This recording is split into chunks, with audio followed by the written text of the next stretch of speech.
এবং আমাদের আশঙ্কা যে নির্বাচনকে প্রশ্নভাবে বিলম্বিত করার লক্ষ্যে এই ধরনের কিছু একটা শক্তি কাজ করছে। তবে এর কোনো সুযোগ নাই। নির্বাচন একই সময়ে আপনার যেটা শিডিউল ঘোষণা করা হয়েছে সেই শিডিউলেই নির্বাচন ঘোষণা হয়েছে এবং সেটা আমাদের যে প্রধান উপদেষ্টা তিনি সেটাই একই কথা বলেছেন, তিনি আমাদের সঙ্গে একমত। না না কোনো আলোচনা নেই।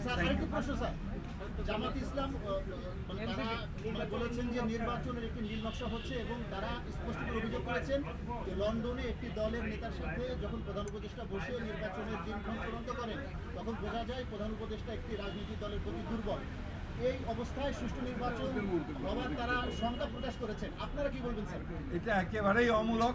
এই জন্যেই যে একটা আপনার যিনি প্রধান উপদেষ্টা তার সম্পূর্ণ অধিকার রয়েছে দেশের সবচেয়ে বড় রাজনৈতিক দলের সঙ্গে তিনি কথা বলবেন।